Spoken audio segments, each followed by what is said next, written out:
Assalamu alaikum everyone. How are you? Hope you are all are well. I'm also well. I'm Mohammad Sharafuddin, Assistant Professor, Department of Business Administration, Mohammadpur Kendriya College, Dhaka. Today, I'm going to taking a class about BBA first year, first semester.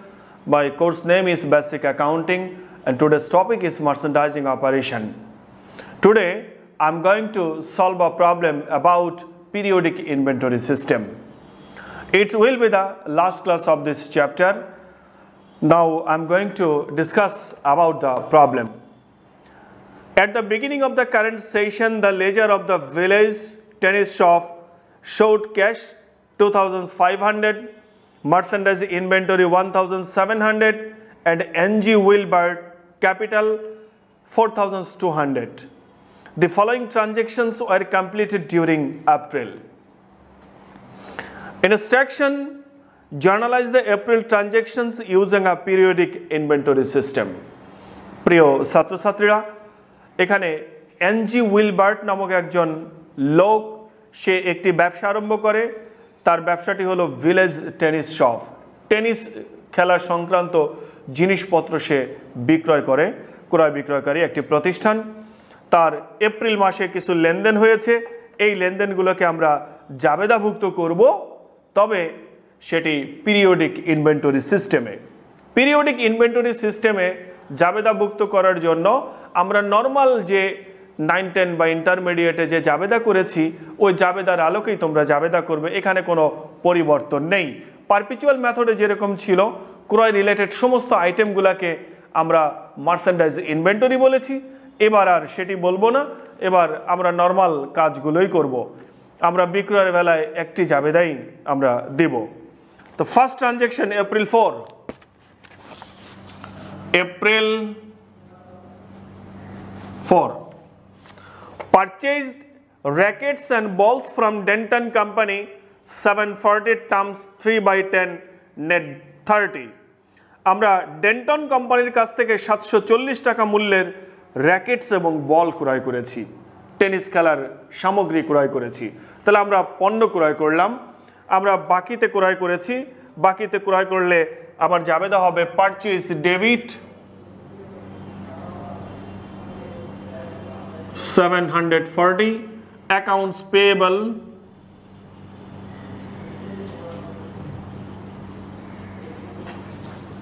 Payable credit 740। April 6, paid freight on Denton Company purchase টাকা 60। আমরা ডেন্টন কোম্পানির কাছ থেকে যে পণ্য ক্রয় করেছিলাম তার পরিবহন ব্যয় পরিশোধ করেছি 60 টাকা। তা আমরা ক্রয় করা মালামাল নিয়ে আসার জন্য পরিবহন ব্যয় পরিশোধ করেছি, তাহলে এটা হলো ক্রয় পরিবহন। আমরা ক্রয় পরিবহন বাবদ 60 টাকা যদি পরিশোধ করি তাহলে টাকাটা আমাদের কাছ থেকে চলে যাবে। ক্রয় পরিবহন বাবদ যে টাকাটা চলে গেল এটা আমার জন্য একটা খরচ, খরচ হলে ডেবিট করতে হয়, তাই লিখব freight in debit, freight in debit টাকা 60 আর নগদ টাকা চলে যাবে, তাই লিখব ক্যাশ ক্রেডিট টাকা 60।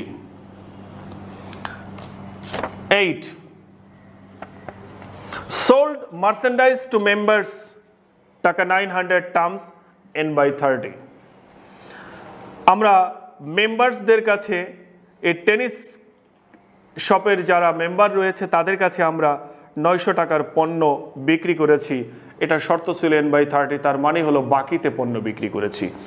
বাকিতে পণ্য বিক্রি করেছি, বিক্রয়ের সাধারণ জাবেদা করব। আমি টাকা পাইনি, ভবিষ্যতে পাবো, তাই লিখব accounts receivable debit,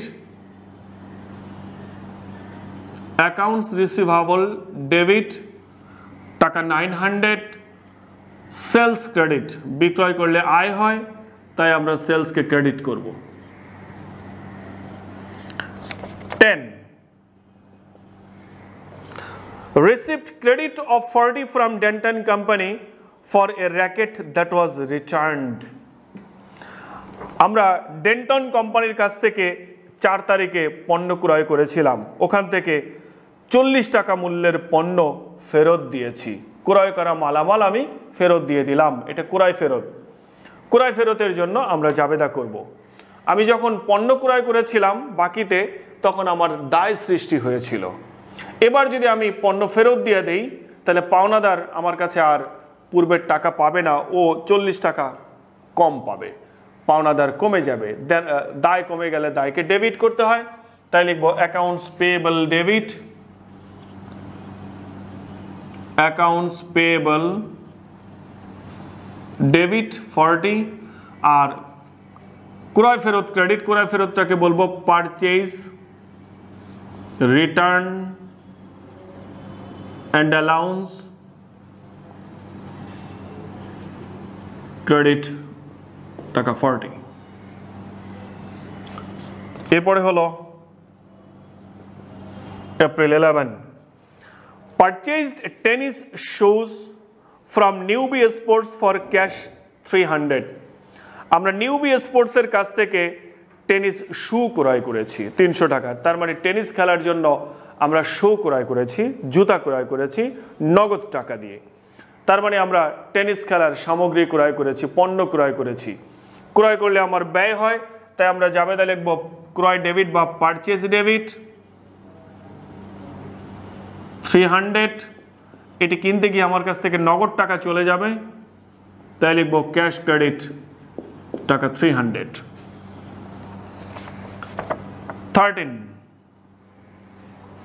paid ডেন্টন company in full. ডেন্টন কোম্পানিকে পুরোপুরি টাকা আমরা পরিশোধ করে দিয়েছি। দেখো 4 তারিখে, এপ্রিল মাসের 4 তারিখে আমরা ডেন্টন কোম্পানির কাছ থেকে পণ্য ক্রয় করি এবং শর্ত দেওয়া ছিল 4 তারিখে 3/10 n/30। তার মানে হলো 10 দিনের মধ্যে যদি আমরা টাকা পরিশোধ করতে পারি তাহলে 3% ডিসকাউন্ট হবে। তাহলে এপ্রিলের 4 তারিখে ক্রয় করেছি, এর সঙ্গে যদি 10 দিন ধরি তাহলে এপ্রিলের 14 তারিখ পর্যন্ত চলে আসে। তার মানে এই মালের মূল্য যদি এপ্রিলের 14 তারিখের মধ্যে পরিশোধ হয় তাহলে 3% ডিসকাউন্ট হবে। প্রিয় ছাত্রছাত্রীরা, দেখো আমি ক্রয় করেছি এপ্রিলের 4 তারিখে, আর পরিশোধ যদি 14 তারিখের মধ্যে হয় তাহলে 3% ডিসকাউন্ট হবে। আমরা পরিশোধ করছি হলো এপ্রিলের 13 তারিখে। এপ্রিলের 13 তারিখে পরিশোধ করছি, তার মানে আমরা ডিসকাউন্ট সুবিধাটা এখানে পাবো। দেখো আমি ক্রয় করেছিলাম 740 টাকার মালামাল, আর 10 তারিখে আমরা 40 টাকার মাল ফেরত দিয়ে দিয়েছি, তাহলে অ্যাকচুয়ালি আমার কাছে পাওনাদার পাবে 700 টাকা। এই 700 টাকার উপরে আমরা ডিসকাউন্ট ধরবো 3%, তাহলে 21। 700 থেকে যদি 21 আমরা মাইনাস করে দিই তাহলে 679, 679 টাকা আমাকে নগদ পরিশোধ করতে হবে। এখন যদি আমরা জাবেদাটা করি, আমি পাওনাদারকে টাকা পরিশোধ করে দিব, দেনা কমে যাবে, দেনা কমলে দায় কমে গেলে দায়কে ডেবিট করব, তাই লিখবো accounts payable debit, accounts payable debit. আমার 700 টাকার দেনা কমে যাবে আর আমার কাছ থেকে নগদ টাকা চলে গেল, তাই লিখবো ক্যাশ ক্রেডিট 679। আর আমি 21 টাকা কম দিব, এই কম দিলে এটা আমার জন্য একটা আয় হবে, এই আয়টাকে আমরা ক্রেডিট করে দেবো, এটা হলো ডিসকাউন্ট, পারচেজে discount, purchase discount credit 21। April 14, purchase tennis shirts and shorts from Venus Sportswear টাকা 600 টার্মস n/30। আমরা ভেনাস এর কাছ থেকে 600 টাকা মূল্যের শার্টস এবং শর্টস ক্রয় করেছি। আবার পণ্য ক্রয় করেছি, ক্রয় করলে আমার ব্যয় হয়, তাই বলবো পারচেজ ডেবিট টাকা 600। বাকিতে ক্রয় করেছে, একটা টার্মস দেওয়া আছে, তাই accounts payable credit, accounts payable credit 600। April 15, received cash refund of 50 from Newbie Sports for damaged merchandise that was returned। আমরা নিউবি স্পোর্টসের কাছ থেকে 11 তারিখে মালামাল ক্রয় করেছিলাম নগদে। 15 তারিখে 50 টাকার মালামাল নিউবি স্পোর্টসকে আমরা ফেরত দিয়েছি। আমরা নগদ টাকায় মালামাল কিনেছিলাম, সেখান থেকে 50 টাকার মালামাল ফেরত দিয়েছি, তাতে আমার নগদ টাকা রিফান্ড হয়ে যাবে। আমি যখন ক্রয় করেছিলাম, দেখো এই যে 11 তারিখে, তখন বলেছিলাম পারচেজ ডেবিট আর ক্যাশ ক্রেডিট। এই মাল যখন আমি ফেরত দিয়ে দেবো, তখন আমাদের কাছে আবার নগদ টাকাটা ফিরে আসবে। যাবে হবে হলো ক্যাশ ডেবিট 50 আর purchase return credit, purchase return and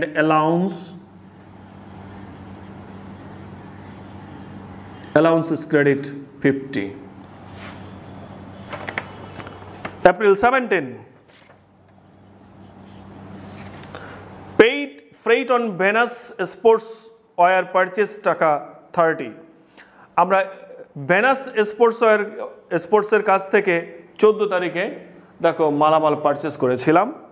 সেই মালামাল আমাদের প্রতিষ্ঠান পর্যন্ত আনার জন্য গাড়ি ভাড়া দিয়েছি আমরা 30 টাকা। তাহলে ক্রয়কৃত মালামাল আমাদের কাছে নিয়ে আসার জন্য গাড়ি ভাড়া দিয়েছি, এটা ক্রয় পরিবহন। আমরা পরিশোধ করলে আমাদের খরচ হয়ে যাবে, তাই এটাকে ডেবিট করব। তাই লিখব ক্রয় পরিবহন বা freight in debit, freight in debit টাকা 30। আর এটি পে করতে গিয়ে আমার কাছ থেকে নগদ টাকা চলে যাবে, তাই বলবো cash credit 30।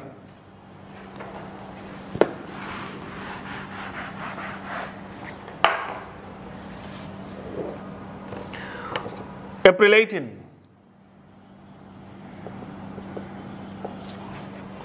sold merchandise to members 1000 stamps n by 30। আমরা মেম্বারের কাছে 1000 টাকার মালামাল বিক্রি করেছি বাকিতে, আবার বাকিতে পণ্য বিক্রি করেছি, টাকা আমরা পাইনি, অদূর ভবিষ্যতে আমরা পাবো, এটা আমার একটা দেনাদার তৈরি করবে। তো বাকিতে বিক্রি করলে নরমালি জাবেদা হয় accounts receivable debit, accounts receivable debit 1000, আর বিক্রয় করলে আয় হয়, এই জন্য বলবো সেলস ক্রেডিট 1000। 20, আমরা এপ্রিল 20-তে যদি দেখি, received 500 in cash from members in settlement of their accounts। আমরা মেম্বারদের কাছ থেকে 500 টাকা পেয়েছি তাদের দেনার নিষ্পত্তি সাপেক্ষে। তা আমরা যদি টাকা পাই, আমাদের কাছে নগদ টাকা আসবে, লিখব ক্যাশ ডেবিট 500। আমরা দেনাদারের কাছ থেকে টাকা পেয়েছি, accounts receivable credit 500। 21, paid Venus sportswear in full। বেনাসকে আমরা টাকা পরিশোধ করে দিয়েছি। বেনাসের কাছ থেকে আমরা পণ্য ক্রয় করেছিলাম হলো 14 তারিখে। দেখো 14 তারিখে আমরা পণ্য ক্রয় করেছিলাম 600 টাকা, বেনাস আমাদের কাছে 600 টাকা পাবে, ওই টাকাটি আমরা এখন পরিশোধ করে দেব। তা বেনাসকে যদি টাকা পরিশোধ করে দেয়, আমার দেনা কমে যাবে, দেনা কমলে দায় ডেবিট হয়ে যাবে, তাই লিখব অ্যাকাউন্টস পেয়েবল ডেবিট 600। আর এই টাকা পে করতে গিয়ে আমার কাছ থেকে নগদ টাকা চলে যাবে, নগদ টাকার সম্পদ চলে গেলে ক্রেডিট করতে হয়, তাই বলবো cash credit. April 27, granted an allowance of 32 members for tennis clothing that did not fit properly। আমরা 30 টাকার পণ্য মেম্বারসদের কাছ থেকে ফেরত পেয়েছি। মেম্বারদের কাছে আমরা পণ্য বিক্রি করেছিলাম 18 তারিখে, সেখান থেকে 30 টাকার পণ্য আমাদের কাছে ফেরত এসছে। বিক্রয় করা মালামাল আমাদের কাছে ফেরত চলে আসলো। যখন বিক্রি করি তখন আমাদের আয় হয়, আর বিক্রি করা মালামাল যখন ফেরত আসে তখন আয় কমে যায়, আয় কমলে সেটাকে ডেবিট করে দিতে হয়। তাই আমরা লিখব sales return and allowance debit, sales return and allowance debit 30। আর মেম্বারদের কাছে আমার যে পরিমাণ টাকা পাওনা ছিল, এই ফেরত দেওয়ার ফলে সেই পাওনা টাকার পরিমাণও কমে যাবে, আমার দেনাদার কমে যাবে, দেনাদার সম্পদ কমে গেলে ক্রেডিট করতে হয়, তাই লিখব accounts receivable credit 30 last one April 30 received cash payment on account from members মেম্বারদের কাছ থেকে আমরা 500 টাকা পেলাম তো 500 টাকা যদি পাই আমার কাছে টাকা আসবে তাই লিখব ক্যাশ ডেবিট 500 মেম্বারসদের কাছ থেকে পেয়েছি আমি দেনাদারের কাছ থেকে টাকা পেলাম তাই লিখব অ্যাকাউন্টস রিসিভেবল ক্রেডিট 500